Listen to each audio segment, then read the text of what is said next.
할렐루야. 오늘 이 시간에는 사도행전의 말씀을 갖고 마침내 등장한 초월적 공동체라는 제목으로 함께 말씀을 살펴보도록 하겠습니다. 우리는 지난 시간에 이 예수 그리스도, 복음이시죠. 복음이신 예수 그리스도를 우리가 믿음으로써 우리 개인이 그리스도와 연합하여 하나님의 구원을 받고 누리는 이 풍성한 하나님의 진리를 배웠다면은, 더불어서 이 하나님께서는 구원받는 각 사람을 한 공동체, 교회가 되게 하신다라는 것을 또 한번 살펴보았습니다. 하나님은요, 지금도 이 패역한 세대에서도 우리 주 예수 그리스도의 그 이름, 그 복음으로 모든 사람을 구원하고 계십니다.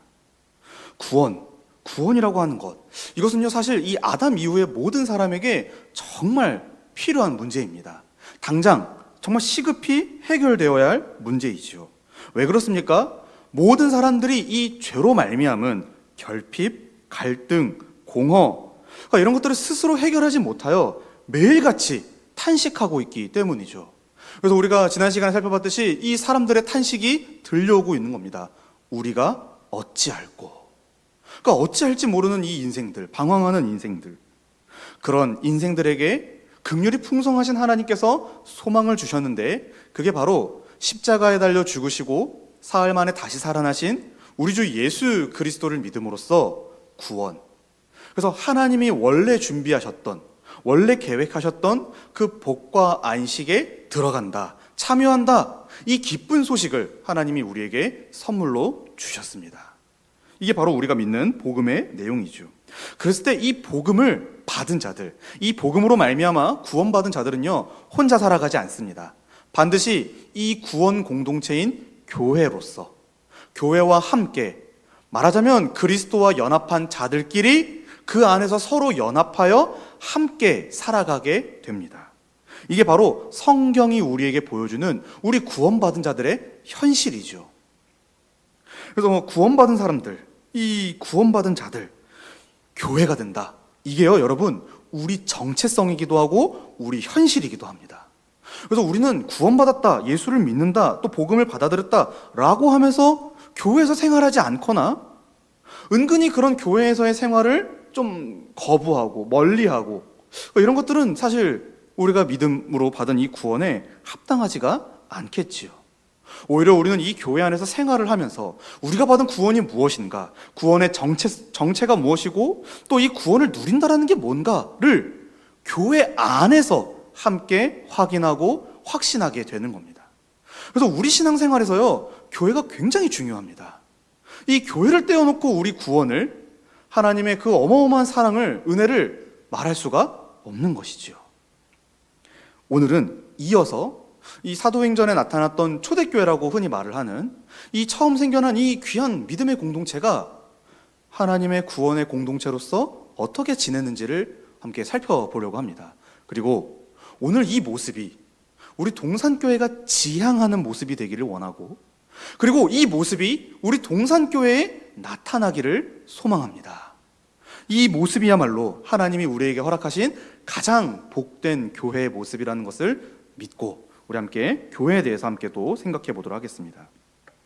42절에 보니까요, 그들이 사도의 가르침을 받아 서로 교제하고 떡을 떼며 오로지 기도하기를 힘썼다라고 합니다. 여기서 그들은 바로 앞에 나왔던 이 베드로의 설교를 듣고, 혹은 사도들의 가르침을 듣고 회개하여 주 예수 그리스도의 이름으로 세례를 받아 교회가 된 그 3,000명의 사람들을 가리킵니다. 상당한 규모의 어떤 회개 운동이 일어났던 것을 우리는 알 수 있죠.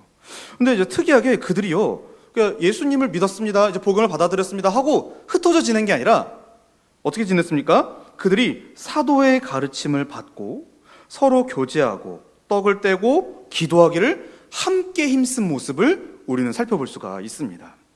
여기서 이 42절 끝부분에 힘쓰다라고 하는 요거, 힘쓰다, 이게요, 이제 말하자면 전념하는 거, 헌신하는 거, 그래서 꾸준히 하는 거. 그래서 아마도 이 중단하지 않고 인내함을 갖고 이런 일들을 좀 했던 것 같습니다. 그래서 이 사람들이 무엇을 힘썼는가, 또 바꿔 말하면은 이 사람들이 도대체 무엇에 그렇게 전념했는가, 크게 우리는 4가지를 살펴볼 수가 있죠. 첫 번째로는 그들이요, 사도의 가르침을 받았다고 합니다. 사도의 가르침. 아마도 이 앞서 들었던 베드로의 설교뿐만이 아니라 사도들로부터 우리 주 예수 그리스도에 관하여서 계속해서 배웠겠죠. 그분이 누구이시고 그분이 어떤 일을 하셨고, 그래서 지금 이 시대에 이 시간에 어떤 일이 벌어지고 있는지를 아마 사도들로부터 충분히 배웠을 겁니다. 그 다음 두 번째는 뭐 했죠? 서로 교제를 했죠. 여기 이 교제가요, 여러분 잘 아시는 단어일 수도 있는데 코이노니아라는 단어인데, 이게 뭐 여러 가지 이제 형태를 우리가 생각해 볼 수 있는데, 첫 번째로는 사도들의 가르침을 서로 주고받으면서 교제를 했을 겁니다. 아마도 우리가 잘 아는 어떤 그런 구역 모임처럼 받은 말씀을 나누고 은혜를 나누고 또 어떻게 생각하는지도 나누고 이런 교제를 했을 거고, 두 번째로 뒤에 나오는 내용과 연결시켜 생각해 볼 때 아마도 자신들이 갖고 있는 소유, 물건, 또 어떤 자신의 어떤 그런 것들을 서로 나누며 그렇게 교제했던 것을 좀 생각해 볼 수 있을 것 같습니다. 세 번째로요, 떡을 뗐다고 합니다. 추석이었을까요? 떡을 뗐다고 하니까 떡을 뗐다는 것도 역시 두 가지를 좀 생각해 볼 수 있죠. 함께 식사를 했다와 또 떡 하면은 우리 교회 안에서는 이 성찬, 예수 그리스도의 죽음과 부활을 기리는 이 성찬을 생각해 볼 수 있는데, 어쨌거나 이 사람들은 함께 식사도 하면서 우리 주 예수 그리스도의 은혜를 함께 확인도 하고 누렸던 걸 볼 수가 있고, 네 번째로 기도했다고 합니다. 기도가 굉장히 중요하죠. 아마도 자신들에게 벌어졌던 이 놀라운 일들, 함께 모여 사도의 가르침을 받고 또 교제도 하고 떡도 떼고, 이 놀라운 일들이 삼위 하나님의 은혜로 말미암은 것인 줄을 알고 기뻐하고 감사했을 것이고, 그리고 이런 모습들이 자기들에게서 꾸준히 나타나게 될 것을 기대하는 마음으로 아마 기도를 했을 것입니다. 자, 그러자 43절에 보니까요, 사람마다 두려워하는데 사도들로 말미암아 기사와 표적이 많이 나타나니라고 기록하고 있습니다. 그러니까 그렇게 생활하는 그들, 그 3,000명의 무리들, 그들이요 이렇게 지내다 보니까 어떤 결과가 나타나니까 사람들이 두려워했다고 합니다. 왜요? 보니까 사도들로 말미암아 기사와 표적이 많이 나타났다고 하죠. 그러니까 아마 이 시대에는 뭐 지금도 우리가 하나님의 어떤 그런 기적, 기사, 표적 이런 것을 완전히 부정할 수는 없지만, 아마 이 시대는 더더욱 이런 기사와 표적이 필요했을 것입니다. 왜냐하면 사도들이 전하는 이 복음의 메시지가 과연 진리인지, 과연 하나님의 말씀인지 이걸 증명하기 위해서 하나님께서 특별한 은혜를 베풀어 주시지 않았을까 생각이 들죠. 그래서 우리가 잘 아는 우리 이 다음 장에 있는 사도행전 3장에 나오는 나면서부터 못 걷게 된 일을 베드로가 손을 잡고 일으키죠. 그러니까 그런 사건들이 많이 벌어짐으로써 사도들이 전하는 이 복음, 바로 주 예수 그리스도의 이름에 정말 능력이 있구나 라는 것을 아마 증명하는 목적으로 이 기사와 표적이 많이 나타났을 것입니다. 근데요, 이어지는 말씀과 함께 생각해 볼 때 사도들이 어떤 기사와 표적을 많이 일으켰을까? 44절에 보면은 이 믿는 무리 가운데서 굉장히 기이한 현상이 벌어지게 됩니다. 오히려 이 44절부터 47절까지 이 믿는 무리 안에서 벌어진 일들을 성경이 굉장히 자세하게 기록을 한단 말이죠. 그러니까 사도들이 기사와 표적을 일으켰습니다는 단순히 한 문장으로 끝났는데, 그 뒤에 이어지는 믿는 무리의 이 모습은 굉장히 구체적이고 자세하게 기록되어 있습니다. 아마도 이 모습이 사도들로부터 비롯된, 또 사도들이 전한 이 복음으로 말미암은 어떤 기사와 표적에 해당되지 않을까라고 좀 생각이 드는데, 어쨌든 44절을 보시면은 믿는 사람이 다 함께 있어. 여러분 이거 기적 아닙니까? 어떻게 믿는 사람이 다 함께 있습니까? 요즘 같은 이렇게 개인주의 시대에 각자 집에서 생활하기를 좋아하고, 또 절 건들지 마세요, 터치, 노 터치, 이런 시대에서 믿는 사람이 다 함께 있다. 또 다 함께 있어서 뭐 합니까? 모든 물건을 서로 통용하고 재산과 소유를 팔아 각 사람의 필요를 따라 나눠줬다고 합니다. 그러니까 여기 이 공동체 안에서는 뭐 개인의 어떤 소유, 또 어떤 그런 물건들, 그러니까 이런 것들을 이거 내 거니까 함부로 쓰지 마 라고 주장하는 사람들이 없었던 모양입니다. 오히려 자기가 가진 것을 다른 사람에게 나누어 주고, 또 필요하다면은 자기 것을 팔아서라도 그 사람을 도와가며 그렇게 아름답게 지내는 모습을 우리는 볼 수가 있죠. 아까 이렇게 예배 시작하기 전에 보니까 어떤 권사님이 뭐 버섯을 이렇게 나눠주고 계시더라고요. 맛있는 거를 이렇게 나눠주고 계시더라고요. 아마 그런 모습이지 않았을까요? 자기가 가진 것을 나눠주는. 또 어떻습니까? 46절에 날마다 마음을 같이하여 성전에 모이기를 힘쓰고 집에서 떡을 떼며 기쁨과 순전한 마음으로 음식을 먹고. 그러니까 여기서도 지금 보니까 이 믿는 무리가 일단 날마다 마음을 같이해서 함께 모이기를 즐거워했다는 것을 우리가 알 수가 있죠. 그러니까 어떻게든 만나고 싶은 거죠. 만나서 같이 함께하고 싶고 얘기도 나누고 싶고 서로의 사정도 듣고 싶고. 근데 또 어떻게 합니까? 성전에 모이기를 힘쓰고 집에서 떡을 떼며. 그러니까 성전, 집, 이 장소를 구분하지 않고 언제든지 이 믿는 사람들끼리 함께 모여가지고 생활했던 것 같습니다. 근데 모여서 떡을 떼며, 아까 떡을 뗀다라는 게 식사라는 의미와 성찬의 의미가 있다고 했죠. 그래서 기쁨과 순전한 마음으로 음식을 먹고, 정말 그야말로 식구, 밥을 함께 먹고 함께 같은 것을 나눠 먹는 또 그런 가족의 모습을 보이고 있죠. 그리고 47절에 하나님을 찬미했다라고 나오고 있습니다.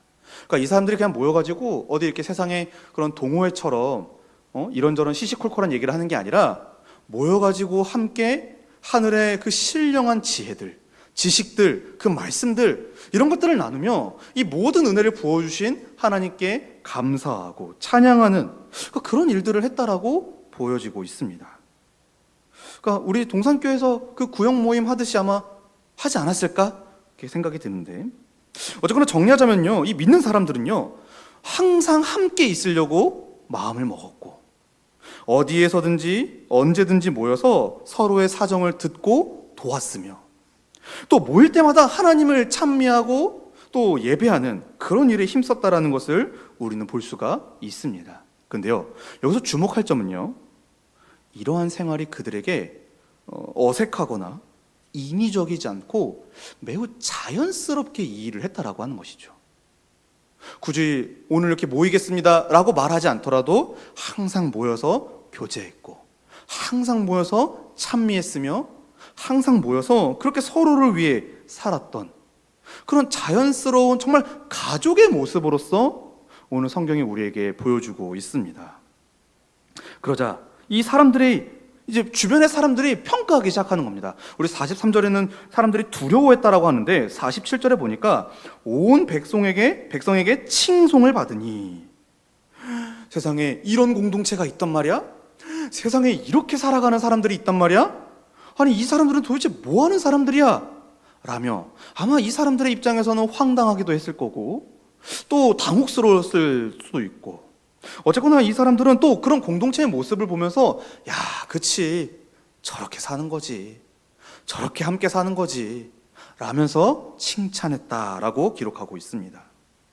왜냐하면 지금 이 초대교회의 모습, 이 믿는 무리의 모습이요, 이 세상에서는 결코 찾아볼 수 없는 굉장히 독특한 하나의 모습이기 때문에 그렇죠. 오히려 이 세상이 추구하는 방향, 또 이 세상에서 말하는 어떤 그런 삶의 목적, 이것과는 정반대로 이 교회가 살아가고 있으니 사람들로서는 두려워할 수밖에 없고 또 한편으로는 매력을 느끼고 칭찬할 수밖에 없었던 것입니다. 이런 거죠. 저들은 달라도 다르네. 뭔가 달라. 그 결과 주께서 구원받는 사람을 날마다 더하게 하셨더라라고 기록하고 있습니다. 아마 이 공동체를 보고 많은 사람들이 와서 주의 말씀을 듣고 그들도 회개하고 세례를 받아 이 교회로서 함께 살아가기를 힘썼던 모양입니다. 이처럼 이 주님의 구원 사역, 하나님의 구원하심은 어느 순간에도 멈추지 않았습니다. 그리고 그 결과는 항상 이 새롭고 특별한 공동체, 교회 안에 소속되어 교회로서 살아가게 하시는 것을 우리는 볼 수가 있죠. 그래서 하나님의 이 구원하심의 결과는 바로 교회가 되는 것, 교회로 생활하는 것, 교회 안에서 복을 누리는 것, 바로 성경이 우리에게 그런 우리의 구원을 설명해 주고 있습니다. 여기까지 하고 우리 내용을 좀 살펴봤는데요, 사랑하는 여러분, 어떠십니까? 이 공동체의 모습을 보면서 어떤 생각이 들고 또 어떤 마음이 생기십니까? 저는요, 이 설교를 준비할 때는 잘 못 느꼈는데 예배 시작하기 전에 저 뒤에 앉아가지고 이렇게 곰곰이 생각을 해보니까 너무 아름다운 모습인 거예요. 어떻게 이렇게 하나님을 제대로 알고 하나님을 찬미하며 또 그런 생활 가운데서 각자가 가진 것을 나눠주기도 하고 그렇게 서로를 도와가고 서로의 사정도 듣고 그래서 어떻게든지 한마음 한뜻을 이루고자 하는 이 공동체의 모습이 저에겐 너무 아름답게 느껴지는 거죠. 여러분은 어떠신가요? 여러분은 이 공동체의 모습 아름답게 느껴지십니까? 또 이 공동체의 모습을 본받고 싶으십니까? 했을 때 성경은요, 오늘 우리에게 그렇게 할 수 있다. 우리도 그런 교회, 우리도 이 교회의 모습을 충분히 구현하고 충분히 이런 교회로서 살아갈 수 있다 라고 성경은 오늘 우리에게 설명해 주고 있습니다. 그럼 어떻게 그렇게 가능할까요? 어떻게 이런 생활이 가능할까요? 바로 이들이 했던 행동에 주목하면 됩니다.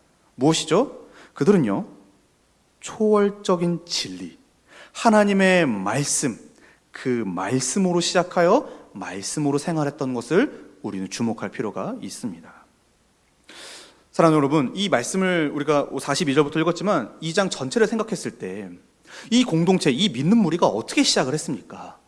바로 베드로가 우리 주 예수 그리스도에 관하여 설교를 함으로써, 즉 이 땅에 하나님의 말씀이 선포됨으로써 이 공동체가 시작되지 않았습니까? 또 이 공동체는요, 그렇게 시작하고 나서도 하나님의 말씀, 사도의 가르침, 이것을 굉장히 귀하게 여겼고 또 이걸 배우고 듣는 일에 힘을 썼단 말이죠. 이처럼 지금 이 사도들이 가르치는 내용들, 이 복음, 이거는요, 이 땅이 아니라 하늘에 속한 그야말로 거룩하고 신령한 지식이며 이 땅을 초월한 하나님의 진리입니다. 그래서 이 진리, 이 지식은 패역한 세대에서도 죽어있는 많은 사람들을 살려내고 그리고 믿음으로 한 공동체를 이룰 만큼 지금도 여전히 능력 있고 지혜가 있는 것이지요. 이 말씀이요. 이처럼 교회의 존립, 그러니까 교회가 서고 무너지는 것, 또 이 교회의 양상, 교회의 성격, 우리 교회는 앞으로 어떻게 생활할 것인가, 무엇을 목표로 바라볼 것인가, 바로 이 진리에 달려 있습니다. 교회는요, 이 말씀에 생명을 걸고 교회는 이 말씀대로 살아가는 것이죠. 그래서 교회는 거룩하고 신령한 지식, 바로 이 초월적 진리에 대한 바른 이해, 바른 믿음, 그것으로부터 시작되며 그렇기 때문에 이 교회 안에서는 이 땅에서는 도무지 찾아볼 수 없는 초월적인 모습이 나타날 수밖에 없는 것입니다. 사랑하는 여러분, 우리가 밥을 뭘 먹느냐에 따라서 우리 몸의 반응이 제각각 나타나지 않습니까? 마찬가지입니다. 이 공동체가 무엇에 집중했는가, 무엇에 힘을 썼고 무엇을 위하여 살았는가 했을 때 그들은 하나님의 말씀, 사도들이 가르치는 그 진리에 온 힘을 다했습니다. 그러자 그 진리가 가져다주는 그 초월적인 능력, 하나님의 능력, 하늘의 지혜로 그들이 살아가기 시작했던 것이죠. 그러므로 교회 안에서 무엇이 가르쳐지고 또 우리 성도들 간에 무엇을 말하는지, 이게 굉장히 중요합니다. 우리 교회에서 뭘 가르치고 배우는가, 우리는 지금 다른 성도들과 무엇을 나누며 함께 대화하고 교제하는가, 사랑하는 여러분, 그게 우리 교회를 이룹니다. 그랬을 때 저는 우리 동산교회가 참 감사하게도 하나님의 이 초월적인 진리, 하나님의 이 생명의 진리를 다루는 공동체인 줄로 믿습니다. 따라서 이 공동체 안에, 우리 공동체 안에 하나님의 생명의 능력, 생명의 지혜가 나타날 줄도 믿습니다. 그랬을 때 그런 말씀을 따라 살아가는 이 교회 안에 오늘 우리가 살펴봤듯이 참 이 땅에서 이 세상의 사람들은 이해하지 못한, 오히려 두려워하고 또 어떤 사람들은 칭송할 만한 그런 모습들이, 그런 기이한 모습들이 나타나는데 바로 우리 죄의 본성, 우리가 죄인으로서 갖고 있는 이 어떤 죄의 관습, 이 모든 것들을 거스르고 하늘에 속한 자들로 우리가 살아가게 되는 것입니다. 사랑하는 여러분, 우리 죄인들은요, 이렇게 살 수가 없습니다. 우리는 이 42절부터 47절까지의 모습, 이 죄인으로서 이걸 구현하고 적용하기가 어렵습니다. 왜 그러냐면은 죄인은요, 첫 번째로 창조주이신 하나님과 그분의 이 권위 있는 다스림을 거부합니다. 죄인들은요. 그래서 하나님의 말씀인 이 성경, 이것을요, 우리 삶의 절대적인 진리로, 또 우리의 삶의 규범으로, 기준으로 인정하지가 않죠. 그래서 성경을 진지하게 듣고 배우기를 부담스러워하고, 심지어는 이 하나님의 말씀을 듣는 것 자체를 떠나, 그 자리를 떠나 아예 하나님의 말씀과 상관없이 살아가는 것이 바로 죄인입니다. 그러니 이 말씀대로 살아가는 게 어렵지요. 또 두 번째로는요, 죄인은요, 나 외에 다른 이들에게 관심이 없습니다. 정확히는 다른 이들을 위해 살기 싫어합니다. 죄인의 인생의 목표가 뭔지 아십니까? 내가 하나님과 같이 되는 것입니다. 내가. 하나님도 또 다른 사람들도 심지어는 이 피조세계 전체가 다 나 한 사람을 위해 존재하는 거고 돌아가는 거라고 생각하는 게 우리 죄인의 생각이고 습성이란 말이죠. 그런 죄인들에게 이렇게 살아야 합니다, 혹은 이렇게 사는 것이 참으로 복됩니다라고 할 때 죄인들은 설득이 안 됩니다. 내가 왜요? 전 지금도 충분히 행복한데요? 그런데 어느 한 시점에요, 이 시간에 하나님의 이 창조의 역사 가운데 어느 한 시점에 이러한 죄인의 흐름, 죄인도로 가득한 이 세상의 흐름과 방향을 거슬러서 하나님의 절대적이고 초월적인 진리를 믿고 따르며 다른 사람들과 친밀한 사귐을 갖는 그런 공동체, 그런 정말 말도 안 되는 공동체, 교회가 딱 등장하게 된 것입니다.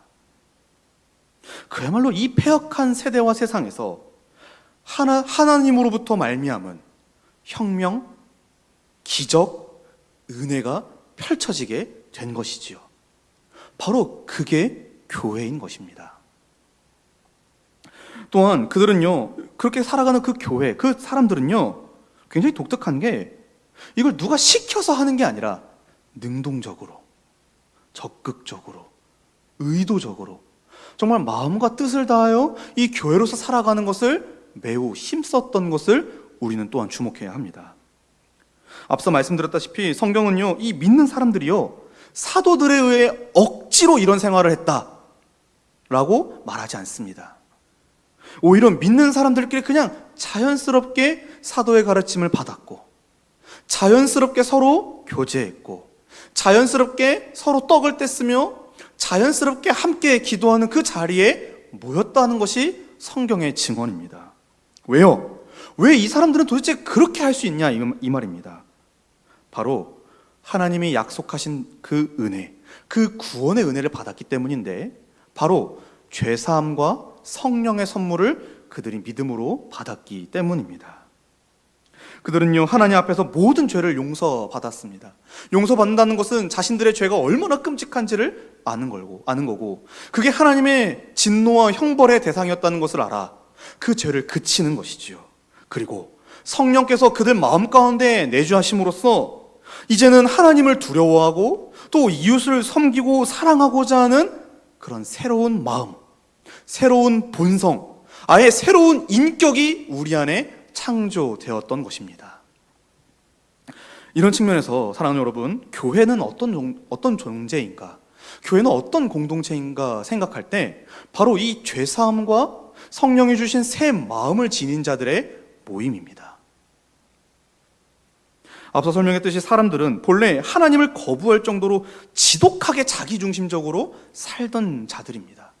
여러분, 우리가 참으로 하나님을 믿기 전에, 우리가 참으로 우리 주 예수 그리스도를 인정하고 섬기기 전에 우리 자신을 한번 돌아보십시오. 얼마나 지극히 나를 위해 살았습니까? 얼마나 시종일관 나만을 생각하며 나에게 유익이 되는가 안 되는가를 따지며 살았습니까? 바로 그런 게 우리였단 말이죠, 저 포함해서. 근데 이제는요, 그런 두려운 마음을 갖기 시작한 겁니다. 이게 하나님 앞에서 죄라는 것을, 내가 하나님 앞에서 정말 용서받지 못할 참혹한 죄인이었다는 것을 처참하게 깨닫고, 이제 이 하나님의 말씀에 비추어 자기를 살피며 회개하고, 그리고 이제 주 예수 그리스도를 받아들여 그분이 요구하시고 그분이 명하시고 그분이 말씀하신 대로 내가 아닌 다른 이를 섬기고 사랑하며 살아가는 그 완전히 새로운 삶을 시작할 수가 있게 된 것이지요. 그 증거로서 다른 사람과 더불어서 자신의 전부, 내가 갖고 있는 물질, 내가 갖고 있는 어떤 재능, 내가 갖고 있는 어떤 환경, 내가 갖고 있는 그 모든 것을 다른 사람과 자연스럽게 공유하며 살기 시작을 했습니다. 여러분, 이게 그냥 우리가 마음을 먹는다고 될 문제가 아닙니다. 어떻게 가능하죠? 바로 하나님의 은혜가 우리 마음 가운데에 부어진 것입니다. 성령께서 우리 마음 가운데에 우리 믿는 사람들에게 새 마음도 주셨고 새로운 의지도 주셨으며 새로운 성품, 새로운 의지, 지식, 이 모든 우리의 전 인격을 완전히 새롭게 바꾸셔서 이제 더 이상 죄인이 아닌 하나님 앞에 의인으로서 그리스도와 연합하여 그분을 닮아가는 참된 신자로 살아가는 그 놀라운 은혜를 우리에게 베풀어 주신 것입니다. 그래서 신자는 하나님 앞에서 두려움으로 그리고 이웃을 위하여 기쁨으로 생활하는 자들입니다. 그런 자들이 한데 모인 데가 바로 교회인 것이지요.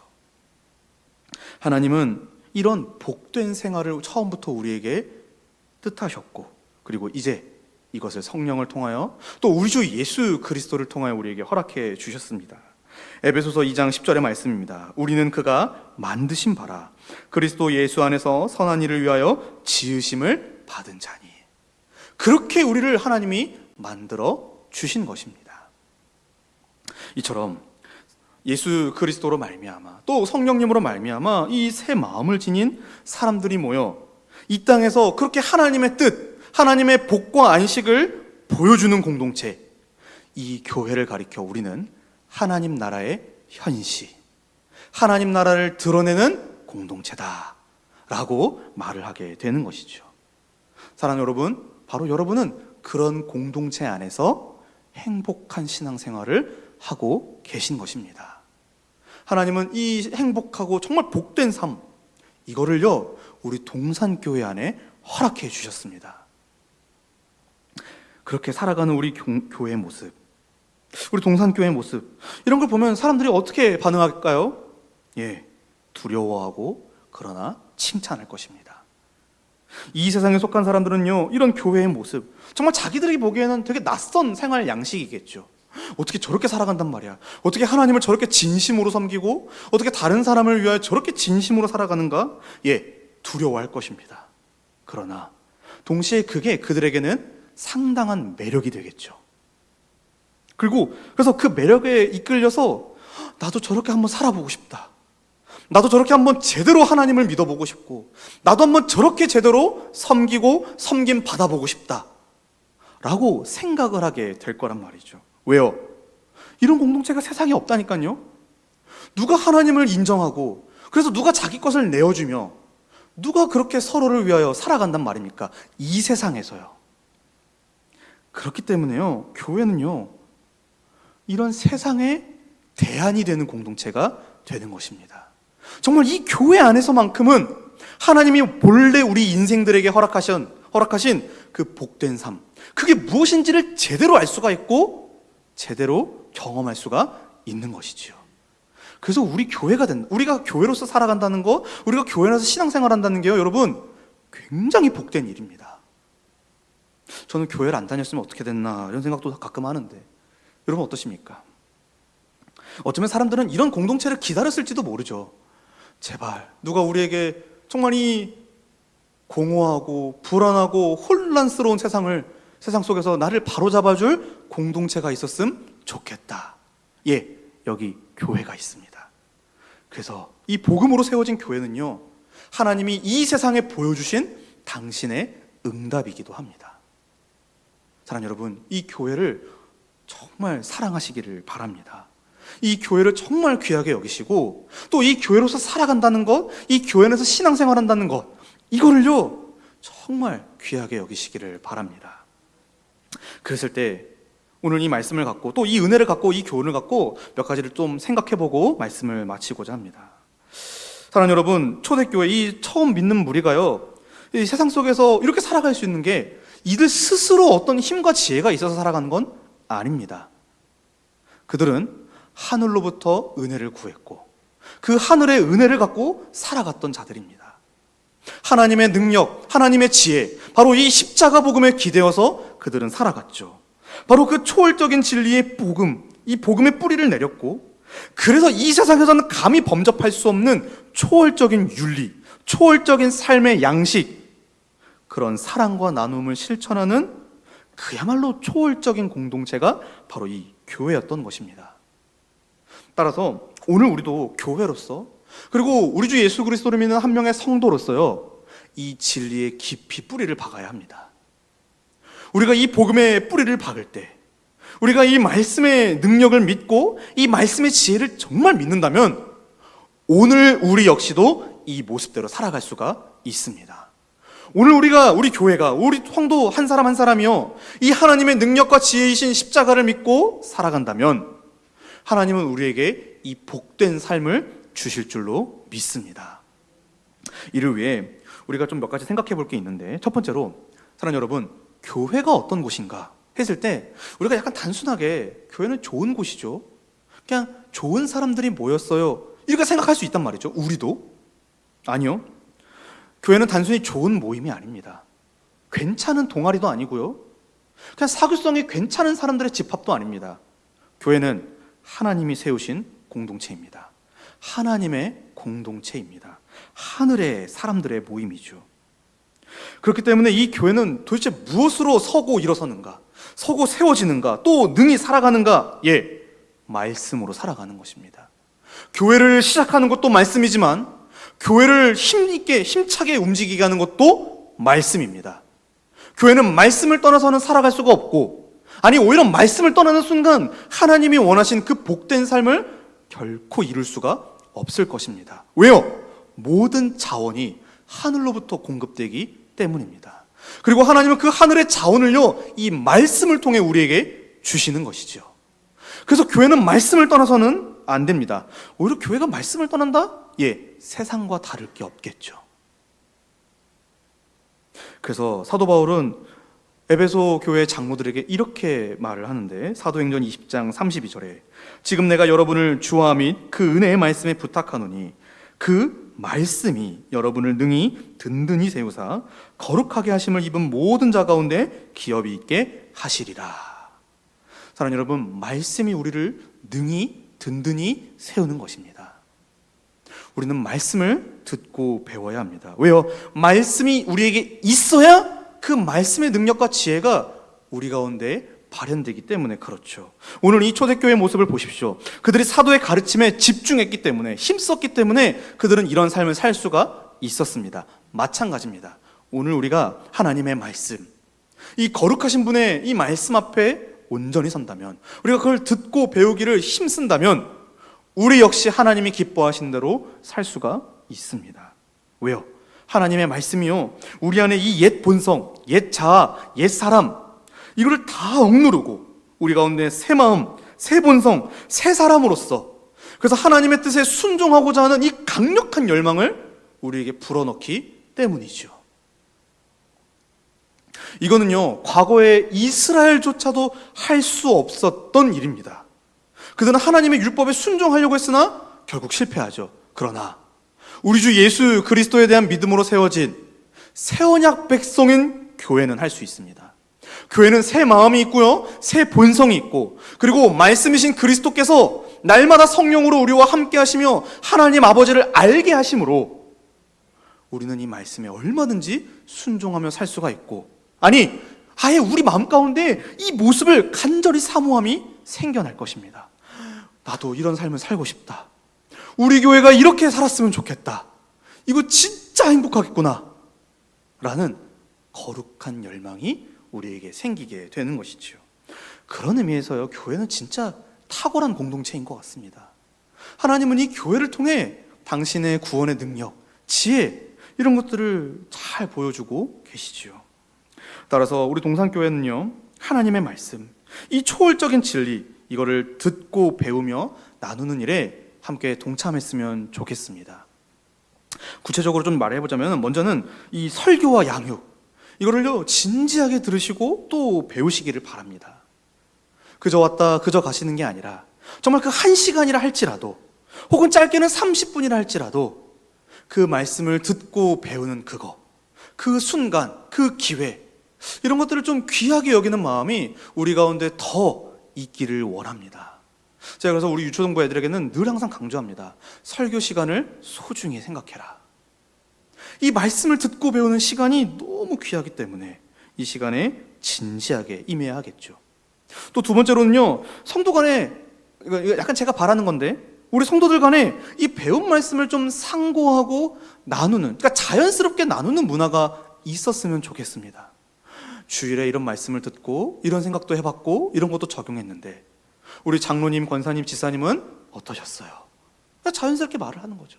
특별하게 뭔가 어려운 내용을 나누는 게 아니라 주일에 들은 말씀 혹은 이렇게 수요일이나 금요일에 들은 말씀 또 새벽 예배 때 아니면 양육을 통해 배운 말씀, 그러니까 그런 것들을 자연스럽게 나누면서 너무 좋았더라, 이거 안 들으면 진짜 큰일인데, 약간 좀 이렇게 뜸도 들여주시고, 이거 안 들으면 진짜 큰일인데 어떡합니까? 그러니까 그런 문화, 그런 분위기, 그러니까 이런 것도 있었으면 참 좋겠다 이런 생각이 들고, 세 번째로 혹여나 이런 것들을 어려워하는 성도들이 있다면은 다가가서 먼저 말씀도 알려주고, 내가 오늘 이번 주일에 이렇게 말씀을 들었는데 이런 내용들이 참 좋았더라, 너도 이렇게 한번 기도했으면 좋겠다. 또 그 사람들을 위해서 기도도 해주고. 사랑하는 여러분, 그렇게 살아가는 것이 하나님 앞에서 참 복된 삶이지 않겠습니까? 정말 말씀으로 그렇게 서로를 격려하고 서로를 돌아보고, 그리고 또 그 말씀의 원리에 기대어서 내가 가진 것도 나눠주며 함께 하나님을 찬미하는 일에 온 성도가 다 함께 힘쓸 수 있도록 도와주며 살아가는 이 복된 삶, 이거를요 하나님이 우리 동산교회에 해 주시겠다고 지금 말씀을 통해 약속해 주고 계신 겁니다. 그리고 제가 제 믿음으로는 이미 하나님이 그렇게 하신 줄도 믿습니다. 사랑하는 여러분, 이 말씀, 이 하늘의 지혜, 이 하나님이 보여주시는 이 공동체의 모습이 우리 모두가 지향하고 소망하는 교회의 모습이 되기를 원합니다. 정말 저는 이렇게 살면은 교회가 행복할 것 같다라고 생각이 듭니다. 어떻게든 말씀으로 서로 격려해주고, 또 말씀에 비추어서 서로를 도와주고, 또 하늘의 하나님을 믿기에 서로를 위해 기도도 해주고, 이게 다 자연스럽게 나타나는. 그러면 세상의 사람들이 우리 공동체를 보고 우리 동산교회를 보고 약간 놀라지 않을까요? 이 시대에도 하나님을 진정으로 섬기는 교회가 있구나. 말씀을 맺습니다. 사랑하는 성도 여러분, 우리 아까 기도해 주신 권사님께서 잘 기도해 주셨는데 우리 동산교회가 참 70년이라는 시간을 잘 달려온 것 같습니다. 이 모든 것이 다 하나님의 긍휼과 은혜의 결과이겠지요. 그러나 우리는 여기서 한 걸음 더 나아가야 합니다. 하나님이 진정으로 원하시는 복된 교회적 삶이 무엇인가? 우리 성도 한 사람 한 사람이 이 교회 안에서 생활할 때 하나님은 우리에게 무엇을 더 요구하시는가? 그리고 그게 정말 우리에게 가장 필요한 삶이고 그게 우리에게 가장 행복한 삶이라는 것을 믿으시기 바랍니다. 이 성경의 말씀대로 그 말씀에 뿌리 내려 우리 함께 서로 사랑하고 나누며, 그래서 이 세상에 정말 하나님이 살아계신 것과 하나님이 지금도 우리 각 사람을 구원하고 계심을 우리 동산교회를 통해서 보여지기를 원합니다. 그리고 여러분 한 명 한 명의 삶을 통하여서도 그런 동일한 역사가 나타나게 되기를 주님의 이름으로 간절히 축복합니다. 하나님 아버지 감사합니다. 오늘 이 말씀을 통하여서 하나님이 우리 동산교회에 바라시고 또 은혜 베풀어 해 주실 아름다운 모습을 살펴봅니다. 아버지, 우리 가운데에 이 교회의 아름다운 모습을 소망하는 마음들을 불러일으켜 주시고 또 하나님의 말씀에 기대어서 이런 아름다운 모습을 실천해 나갈 수 있도록 우리 동산교회를 붙잡아 주시옵소서. 예수님의 이름으로 기도합니다. 아멘.